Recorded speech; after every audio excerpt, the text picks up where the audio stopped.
You're watching 11 Alive Morning News. 11 minutes of nonstop news starts now. Yeah, it's going to be a nice one out there. We're looking at mostly sunny skies on the outside. Looks great. As far as your temperatures go, we're looking at temperatures in the 40s starting off this morning, so you need at least a hoodie or a sweater, maybe a light jacket to start off. Temperatures down to 43 degrees in Covington. You're at 52 degrees in Thomaston. That is the warm spot. As far as your temperatures go, 63 degrees by noon, on our way to 72 for an afternoon high. Enjoy it. Changes are coming. We'll talk more about that in the full forecast coming up. Guys, back to you.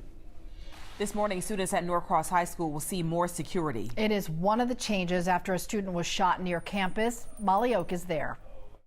We're told that shooting happened close enough to one of the classroom trailers that both students and teachers heard it. This morning, there will be more police on campus, but parents say more needs to be done. The superintendent says they are actively hiring school resource officers and adds that any student involved in violent threats will face consequences. He says the students involved in the shooting will be held accountable, which, depending on the investigation, could include criminal charges. The Gwinnett School superintendent says they're partnering with Gwinnett police who are handling the investigation. As far as that student, we're still working to learn who they are and how they're doing this morning. Guys. Molly, thank you. Sticking with your 11 minutes of nonstop news, here's what's happening now. The search is on for a Georgia mother whose 5-year-old son's body was found in a suitcase. Police in Indiana identifying the child as Cairo Jordan. They say they've been working around the clock to figure out who he was after finding his body in the woods back in April. Authorities say forensic evidence linked the boy's mother, Dijon Anderson, to his death. She was last seen in Southern California. If you know anything about her whereabouts, please call police. The fight does not end with the guilty verdict. Suspended Clayton County Sheriff Victor Hill already making plans to appeal. A federal jury found him guilty on 6 of 7 charges. He was accused of violating the rights of jail detainees. Hill says he did not do anything wrong. Today we'll hear more about a major proposal to fund a project called The Stitch. It would cap the space above the 75-85 connector, similar to how the Beltline was built. This morning we will hear from Congresswoman Nikema Williams and others about the largest federal investment in the project. It is expected to cost around $700 million. A second woman has now come forward saying Senate candidate Herschel Walker pressured her to have an abortion, and Walker is again denying it.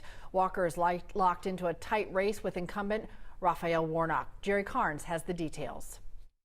These allegations come from a woman who is remaining anonymous. She spoke during a news conference by telephone, claiming that during a 6-year affair with Senate candidate Herschel Walker, she got pregnant, and that in 1993, Walker drove her to a clinic and pressured her into having an abortion. Her attorney, Gloria Allred, presented evidence of a relationship between the woman and the pro-life Republican candidate. Guys, I'm done with this foolishness.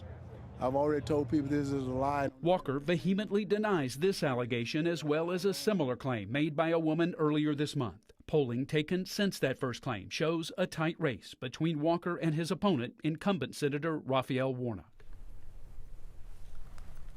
We have in-depth information about this year's midterm elections in our 11 Alive voter guide. You'll find it on 11alive.com. You'll be seeing the Pedestrian Scramble in Midtown for a lot longer. That's because, according to the Atlanta Department of Transportation, it's here to stay. The Scramble started out as a pilot project months ago. It lets pedestrians walk in any direction, even diagonally, to cross at 10th and Piedmont. New this morning, Airbnb is going high-tech with a way to help hosts prevent parties and noise complaints by kind of listening in. Airbnb will give hosts free noise sensors and a 3-month subscription to a monitoring service. The device only picks up on audio at high levels. It doesn't record general conversations. If guests get too loud, the host will get an alert. The affordable housing crisis in Metro Atlanta is forcing some families to turn to motels and hotels as a last resort. We've noticed hotels really are the sort of family shelters now for families with nowhere to go. There's no affordable housing at the moment for them, and it's very difficult once you lose your housing to get back into housing. The team at St. Vincent de Paul says families think motels will be temporary solutions, but weekly fees can make it harder to pay off debt or save for permanent housing. The Motel to Home program aims to help those families move from extended stay motels to more stable housing, assisting with first deposits, rent, and even budgeting. And we've got some resources on the program, how to apply. Just head to 11alive.com. Well, we're looking at by noon today, mostly sunny skies out there. It's going to be very comfortable this afternoon.